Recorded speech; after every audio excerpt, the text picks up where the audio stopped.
శ్రీ గురుభ్యో నమః. ఓం శ్రీ సాయినాథాయ నమః. మనం మొదటి అధ్యాయం పారాయణలోకి వచ్చాము. ఈ అధ్యాయంలో మనకేం చెప్తున్నారు? గురుదేవతాస్తుతి. బాబా గారు గోధుమల పిండి విసిరిన కథ, ఆ గోధుమల పిండి విసిరిన దాని వెనకాల ఉండేటటువంటి తత్వము మనకి ఈ అధ్యాయంలో తెలియజేస్తున్నారు. మొట్టమొదటిగా దీన్ని రచించినది హేమాడ్ పంత్ గారు. ఆయన ఎలా మొదలుపెట్టారంటే, పూర్వ సాంప్రదాయానుసారము హేమాడ్ పంత్ శ్రీ సాయి సచ్చరిత్ర గ్రంథాన్ని గురుదేవతాస్తుతితో ప్రారంభిస్తూ ఉన్నారు. మామూలుగా మనం ఏదైనా మొదలుపెట్టినప్పుడు దేవతాస్తుతితో ప్రారంభిస్తాం కదా, అలాగే ఈయన కూడా ఈ సచ్చరిత్రాన్ని అలాగే ప్రారంభించారు. మొట్టమొదటిగా విఘ్నేశ్వరుని స్మరిస్తూ ఆటంకములను తొలగించి ఈ గ్రంథాన్ని జయప్రదంగా సాగునట్లు వేడుకుంటూ శ్రీ సాయినాథుడే సాక్షాత్తు శ్రీ గణేశుడు అని చెప్తున్నారనమాట. అంటే ఆ విఘ్నేశ్వరుని ప్రార్థిస్తూ ఈ సాయినాథుడే విఘ్నేశ్వరుని రూపంలో ఉండి ఈ గ్రంథాన్ని నిరాటంకంగా కొనసాగించాలి అని చెప్పి ఆయన్ని వేడుకున్నారు. ఆ తర్వాత శ్రీ సరస్వతీదేవిని స్మరించి ఆమె తనని గ్రంథరచనకు పురికొల్పినందుకు నమస్కరిస్తూ శ్రీ సాయియే సరస్వతీ స్వరూపులై తమ కథను తామే గానం చేయుచున్నారు అని చెప్తున్నారు. అంటే సరస్వతీ రూపంలో శ్రీ సాయినాథుడే తన చరిత్రని నా చేత గానం చేయిస్తున్నారు అని చెప్తున్నారనమాట. ఆ తర్వాత సృష్టి స్థితి లయ కారకులైనటువంటి బ్రహ్మ విష్ణు మహేశ్వరులను ప్రార్థించి శ్రీ సాయియే త్రిమూర్త్యాత్మక స్వరూపులని, వారు మనలను సంసారం అనే నదిని దాటించగలరని మనకి చెప్తున్నారు. ఆ తర్వాత తమ గృహదేవత అయినటువంటి నారాయణ ఆదినాథునకు నమస్కరించి, అంటే మనకి ఇలవేల్పు ఉంటారు, ప్రతి వాళ్ళకి ఒక ఇలవేల్పు ఉంటారు. ఒక్కొక్కళ్ళకి వెంకటేశ్వర స్వామి, ఒకళ్ళకి అమ్మవారు, ఒకళ్ళు గణేష్, వినాయకుడు, తర్వాత శ్రీరామచంద్రమూర్తి, శ్రీకృష్ణుడు, ఇలా ఒక్కొక్కళ్ళకి ఒక్కొక్క ఇలవేల్పు ఉంటారు. ఎవరి ఇలవేల్పుని వాళ్ళు పూజించుకుంటూ ఆ తర్వాత ఇష్టదైవాన్ని స్మరించుకోవాలి. మనకి ఇలవేల్పు వెంకటేశ్వర స్వామి అనుకోండి, ముందు వెంకటేశ్వర స్వామిని పూజించుకొని మన ఇష్టదైవం సాయిబాబా అయితే సాయిబాబాని పూజించుకోవాలి. అంటే మొట్టమొదటి మనం చేయవలసింది మన ఇలవేల్పుని మనం ముందుగా పూజించుకోవాలి. అలాగా ఆయన గృహదేవత అయినటువంటి నారాయణ ఆదినాథునకు నమస్కరించి, వారు కొంకణ దేశంలో వెలిశారని, ఆ భూమి పరశురాముడు సముద్రం నుండి సంపాదించిందని చెప్తూ వారి వంశ మూల పురుషుని యొక్క స్తోత్రాన్ని చేశారు. ఆ తర్వాత వారి గోత్ర ఋషి అయినటువంటి భరద్వాజ మునిని స్మరించను. అంతేకాకుండా యాజ్ఞవల్క్యుడు, భృగుడు, పరాశరుడు, నారదుడు, సనక సనందనాథులు, సనత్కుమారుడు, శుకుడు, సౌనకుడు, విశ్వామిత్రుడు, వశిష్ఠుడు, వాల్మీకి, వామదేవుడు, జైమిని, వైశంపాయనుడు, నవయోగేంద్రులు మొదలైనటువంటి పలువురు మునులనందరినీ కూడా స్మరించుకున్నారు.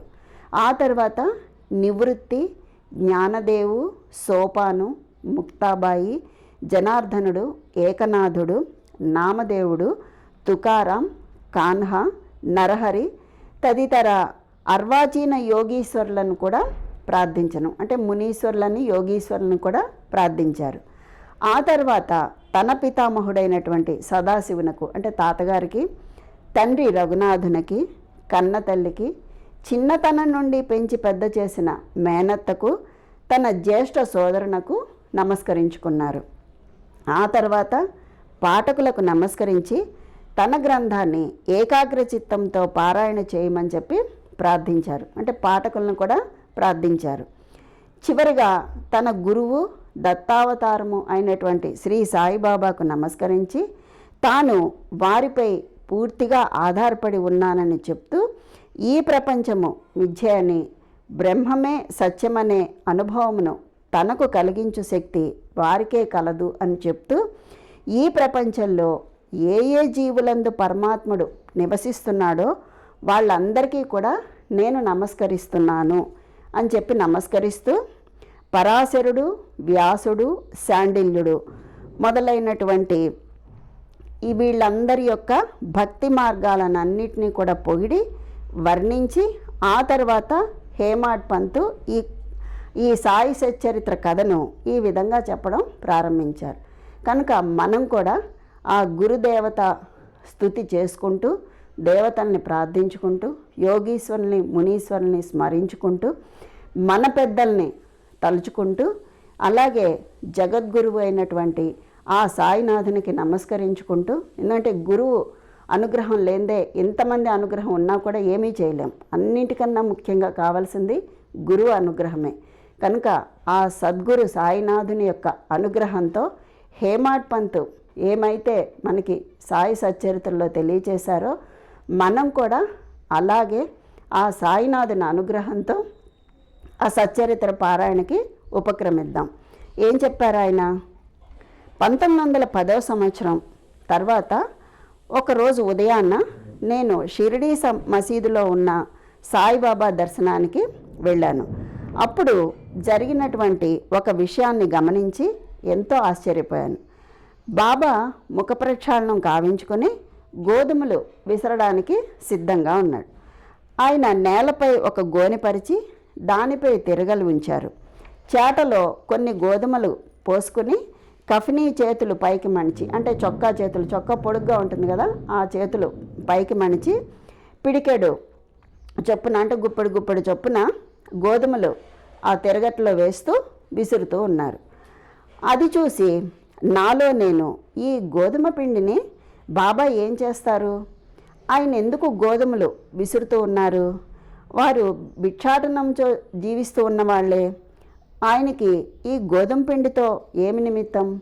వారికి పిండి నిల్వ చేయవలసినటువంటి అవసరం లేదే అని చెప్పి ఈ విధంగా ఆలోచిస్తూ ఉన్నాను. ఇదంతా ఎవరు? హేమాడ్ పంతు రాస్తున్నారనమాట. ఈ విధంగా ఆలోచిస్తున్నాను నేను.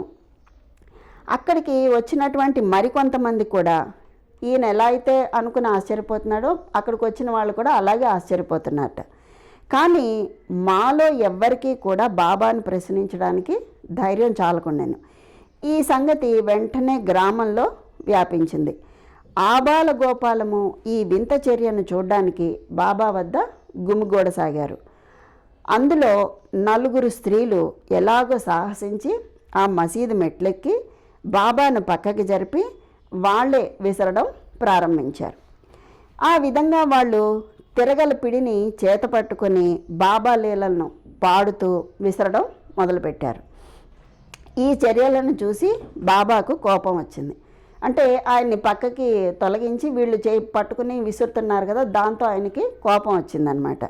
కానీ వారి ప్రేమకు భక్తికి సంతోషించి చిరునవ్వుతో ఆయన పక్కకి వెళ్ళి కూర్చున్నారు. ఆ విసురుతూ ఉన్నప్పుడు, తిరగలు విసురుతున్నారు కదా 4 స్త్రీలు వెళ్ళి, ఆ విసురుతూ ఉన్నప్పుడు స్త్రీలు విసురుకుంటూ ఇలా అనుకుంటున్నారట. ఏమని?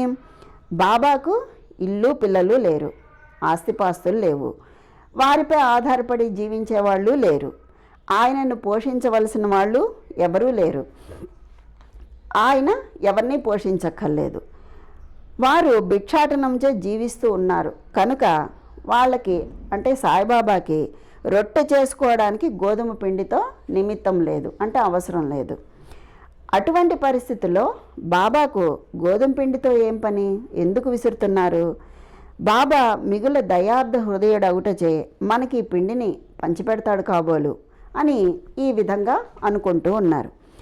ఎవరికి వాళ్ళు మనసులో రకరకాలుగా అనుకుంటూ, ఆలోచించుకుంటూ, పాడుకుంటూ ఆ విసరడం మొదలుపెట్టారు.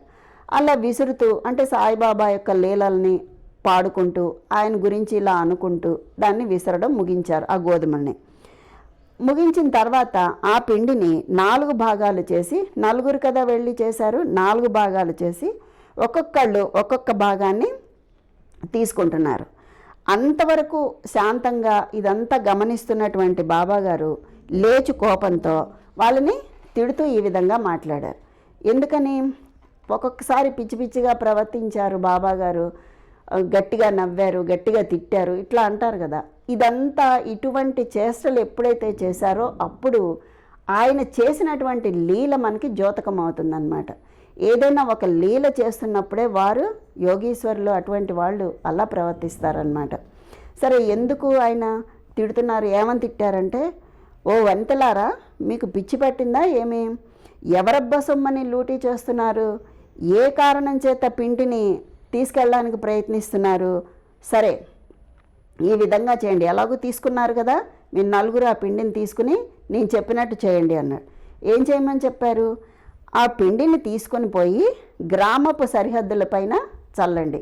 అంటే మనకి పొలిమేర ఉంటుంది కదా, ఆ పొలిమేరలో చల్లమని చెప్పారు. సరే, అది విని ఆ స్త్రీలందరూ కూడా ఆశ్చర్యపడి సిగ్గుపడ్డారు. ఇలా చెప్పకుండా తీసుకున్నామని సిగ్గుపడ్డారు. సిగ్గుపడి తమలో తామే గుసగుసలాడుకుంటూ బాబా చెప్పిన ప్రకారం వాళ్ళు ఊరు సరిహద్దుల వద్దకు పోయి బాబా చెప్పిన ఆజ్ఞానుసారము ఆ పిండిని ఆ పొలిమేరలో చల్లారు.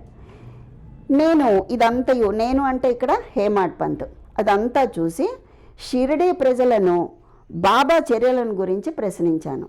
అంటే అక్కడ ఉన్నటువంటి వాళ్ళందరినీ బాబా ఇలా ఎందుకు చేశారు అని చెప్పి అడిగారనమాట. ఊర్లో కలరా జాడ్యం ఉందని, దాన్ని శాంతింప చేయటానికి ఇది బాబాకి సాధనము అని చెప్పారనమాట. ఈ కలరా జాడ్యాన్ని పోగొట్టడానికి ఆయన గోధుమ పిండి విసిరి చల్లమన్నారు అని చెప్పారనమాట. అప్పుడు వారు విసిరినవి గోధుమలు కావని, వారు కలరా జాడ్యమును విసిరి ఊరికి అవతల పారద్రోలారు అని చెప్పారనమాట. అప్పటి నుంచి ఆ గ్రామంలో కలరా తగ్గింది.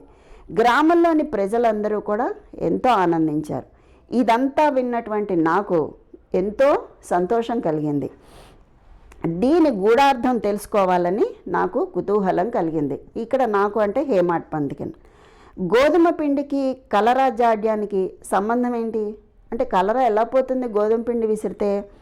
ఈ రెండింటికి గల కార్యకారణ సంబంధం ఏమిటి? ఒకటి ఇంకొక దాన్ని ఎలా శాంతింపచేస్తుంది? అంటే పిండి కలరాని ఎలా శాంతింపచేస్తుంది? ఇదంతా కూడా అగోచరంగా తోచింది. ఆయనకి ఏమీ అర్థం కాలేదన్నమాట. అందుచే నేను తప్పక ఈ విషయాన్ని గురించి వ్రాసి బాబా లీలలను మనసారా పాడుకొనవలనని నిశ్చయించుకున్నాను. అంటే ఇదంతా చూసి తెలుసుకుని ఈ లీలలను వ్రాసి దాన్ని పాడుకోవాలి అని నేను నిశ్చయించుకున్నాను. అంటే ఇది ఆయనకి ప్రేరణ అన్నమాట ఈ సంఘటన. దీంతో ఆయన సచ్చరిత్రని రాయడం మొదలుపెట్టి పూర్తి చేశారు. ఈ లీలలను చూసి ఇట్లు భావించుకొని హృదయానందపూరితుడనైతిని. ఈ ప్రకారంగా బాబా సచ్చరిత్ర వ్రాయుటకు ప్రేరేపించబడితిని. ఆ విధంగానే బాబా కృపా కటాక్షములచే ఆశీర్వాదములచే గ్రంథాన్ని నిర్విఘ్నంగాను జయప్రదంగాను పూర్తి చేయగలిగాను అని చెప్పి ఆయన ఈ సంఘటన ఆధారంగా ఆయన సచ్చరిత్రను రాయడం ప్రారంభించడం, దాన్ని దిగ్విజయంగా పూర్తి చేయడం అన్నీ కూడా ఆయన చేయగలిగారు. సరే, ఈ తిరగలి విసరడం వెనకాల ఉన్నటువంటి తత్వం ఏంటి అంటే, ఈ తిరగలి విసరడం గురించి షిరిడీ ప్రజలు అనుకునే రీతియే కాకుండా దానిలో వేదాంత భావన కూడా ఉంది. ఏంటి ఆ భావన అంటే ఎందుకు విసిరారు? అది కలరా జాడ్యాన్ని వదలడానికి విసిరారు. ఆ పిండి తీసుకెళ్ళి పొలిమేరలో జల్లారు కాబట్టి కలరా తగ్గింది. కానీ దీని వెనక ఉన్నటువంటి తత్వార్థం ఏమిటి అంటే, సాయిబాబా షిరిడి యందు సుమారు 60 ఏళ్ళు నివసించారు. ఈ కాలం అంతా కూడా ఆయన తిరగలి విసురుతూనే ఉన్నారు. నిత్యము ఆయన విసురుతున్నది గోధుమలు కాదు, భక్తుల యొక్క పాపాలు మనోవిచారాలు ఇవన్నీ కూడా ఆయన విసురుతూ ఉన్నారు. అంటే పాపాలు మనోవిచారాలు ఆయన తీసేస్తున్నారన్నమాట. అంటే ఎలాగా? తిరగలి యొక్క కింద రాయి కర్మ, దాని పైన ఉన్నటువంటి 2 రాళ్ళు ఉంటాయి కదా, కిందది కర్మ, పైది భక్తి. మరి చేతి పిడి పట్టుకుని విసురుతాం కదా, ఆ పిడి ఏంటి? జ్ఞానం అన్నమాట. అంటే జ్ఞానం అనే పిడిని పట్టుకొని భక్తి అనే రాయిని విసిరితే కింద ఉన్న కర్మ తొలగిపోయి మనకి ఆత్మసాక్షాత్కారం, భగవద్ అనుగ్రహం కలుగుతుందన్నమాట. ఇది దీని వెనకాల ఉన్నటువంటి తత్వం. జ్ఞానోదయానికి కానీ ఆత్మ సాక్షాత్కారమునకు కానీ మొట్టమొదట పాపాలను కోరికలను తుడిచివేయాలి. ఆ తర్వాత త్రిగుణరాహిత్యము పొందాలి, అహంకారాన్ని చంపుకోవాలి. ఇది అన్నమాట దీని వెనకాల ఉన్నటువంటి తత్వం. ఇది వినగానే మనకి కబీర్ దాస్ యొక్క కథ ఒకటి గుర్తుకొస్తుంది. అదేంటంటే, ఒక రోజున ఒక స్త్రీ తిరగల్లో ధాన్యాన్ని వేసి విసురుతూ ఉంది. దాన్ని చూసి కబీరు ఏడుస్తూ ఉన్నాడు. నిపతి నిరంజనుడు అనేటటువంటి ఒక సాధు పుంగవుడు అది చూసి ఎందుకు అలా ఏడుస్తున్నావని కబీర్ని కారణం అడుగుతాడు. అడిగితే అప్పుడు నేను కూడా ఆ ధాన్యం వల్లే ప్రపంచము అనే తిరగల్లో విసరబడేదను కాదా అని చెప్పి నేను బాధపడుతున్నాను అని చెప్పి కబీర్ దాసు బదిలిస్తాడు. అంటే ఈ ప్రపంచం అనే తిరగల్లో పడి నేను కొట్టుకుంటున్నాను, నాకెప్పుడు జన్మరాహిత్యం కలుగుతుంది అని చెప్పి ఆయన బాధపడుతున్నాడు అనమాట. అందుకని ఆయన ఏమంటాడు, భయం లేదు, తిరగల పిడిని గట్టిగా పట్టుకో. పిడి ఏంటి? జ్ఞానం కదా, ఆ జ్ఞానాన్ని గట్టిగా పట్టుకో, అంటే జ్ఞానాన్ని విడవకు. నేనైతే ఎలా అయితే గట్టిగా దాన్ని పట్టుకున్నానో విడవకుండా అలాగే నువ్వు కూడా చెయ్యి. మనసుని కేంద్రీకరించు, దూరంగా పోనీయకు. అంతరాత్మను చూచుటకు దృష్టిని అంతర్ముఖం కానిమ్ము. అంటే నువ్వు అక్కడే ఏకాగ్రత మనసుకి కలిగించుకో, ఏకాగ్రతగా ధ్యానించు, నీకు ఆత్మసాక్షాత్కారం కలుగుతుంది, నువ్వు తప్పక రక్షింపబడతావు అని చెప్పి కబీర్ దాస్కి ఆ సాధు పుంగవుడు చెప్తాడనమాట. ఇది మనకి గోధుమలు తిరగట్లో విసరడం వెనకాల ఉన్నటువంటి తత్వము. దీనివల్ల మనకి ఏం తెలుస్తుంది అంటే భక్తి అనే జ్ఞానం అనే పిడిని పట్టుకుని భక్తిని తిప్పినట్లయితే కింద ఉన్నటువంటి కర్మ తొలగిపోయి మనకి ఆత్మ సాక్షాత్కారం, భగవద్ దర్శనం, భగవద్ అనుగ్రహం కలుగుతాయి. ఇది ఈ మొదటి అధ్యాయాన్ని ముగించుకునే ముందు ఒక చిన్న విషయాన్ని చెప్పుకుని ముగిద్దాం. అదేంటి అంటే ద్వారకామాయిలో గోధుమ బస్తా ఉంటుందట, ఇప్పటికీ ఉంటుందట అక్కడ. ఎందుకు అంటే ద్వారకామాయిలో ఇప్పటికీ ఒక గోధుమ బస్తా ఉంటుంది. చాలామంది అది బాబా ఉన్నప్పటి బస్తా అని చెప్పి చెప్తూ ఉంటారు, అనుకుంటూ ఉంటారు. కానీ అది కాదు, దానికి ఒక కథ ఉంది. అదేంటి అంటే బాలాజీ నేవాస్కర్ అనే ఒక భక్తుడు, అంటే మనకి ఈ భక్తుడి గురించి ఈ సచ్చరిత్రలో ఒక అధ్యాయంలో వస్తుంది. అప్పుడు ఇంకా విపులంగా తెలియచేసుకుందాం. ఇప్పుడు ఏంటంటే గోధుమ బస్తా గురించి తెలుసుకుందాం. ఈ బాబా గారు షిరిడీలో ఉన్నప్పుడు బాబాకు ఈ బాలాజీ నేవాస్కర్ గొప్ప భక్తుడు. అతనికి బాబా ఆశీస్సులతో జీవితం ఎంతో సంతోషంగా హాయిగా గడుస్తూ ఉంది. దానితో అతను బాబాకు కృతజ్ఞుడిగా ఉంటూ బాబాకి తన గోధుమ పంట చేతికి వచ్చిన వెంటనే ఆ పంటనంతా కూడా ఎడ్ల బండిపై వేసుకుని ఆ పంటను తీసుకెళ్ళి బాబా గారికి సమర్పించేవాడు.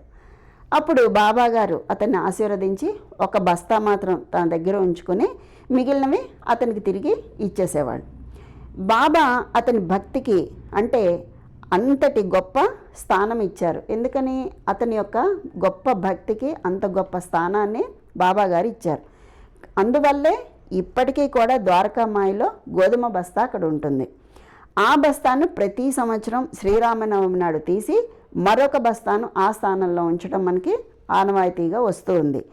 ఇక్కడ ఈ బాలాజీ నేవాస్కర్ భక్తి అనిర్వచనీయం. ఎందుకంటే పంట అంతా తీసుకోమంటే బాబా మొత్తం తీసేసుకున్నారనుకోండి. ఎందుకంటే పంట రాగానే చేతికి రాగానే బండి మీద ఎక్కించి మొత్తం తీసుకెళ్ళి బాబాగారికి ఇచ్చేవాళ్ళు. ఆయన మొత్తం బాబాగారు తీసేసుకుంటే తనకేమీ ఉండదు. కానీ బాబాగారు అలా చేయకుండా ఒకటే బస్తా తీసుకుని మిగిలినవి ఇచ్చేశారు. కానీ అతనికి ఎప్పుడూ అటువంటి ఆలోచన రాలా. ఎటువంటి ఆలోచన, ఒకవేళ బాబాగారు మొత్తం తీసేసుకుంటే నా పరిస్థితి ఏంటి అన్న ఆలోచన ఆయనకి రాలేదన్నమాట. అంతటి గొప్ప భక్తుడు. ఎందుకంటే ఆయనే చూసుకుంటాడు కదా ఏమొచ్చినా కూడా. అంతే, మనం భారం భగవంతుడి మీద వేస్తే మనల్ని ఆయనే చూసుకుంటాడు. ఆయన ఎప్పుడు చెప్తాడు, నువ్వు నన్ను చూడు, నేను నిన్ను చూస్తాను అని. ఈయన చేసింది కూడా అదేనమాట. అందువల్ల ఇప్పటికీ కూడా ద్వారకామాయిలో బస్తా అక్కడ ఉంటూ ఉంటుందట. వెళ్ళి చూసిన వాళ్ళకి చాలామందికి ఈ విషయం తెలిసే ఉంటుంది. ఈ విధంగా మనం మొదటి అధ్యాయాన్ని సంపూర్తి చేసుకున్నాము. సర్వం శ్రీ సద్గురు సాయినాథార్పణమస్తు. శుభం భవతు. స్వస్తి.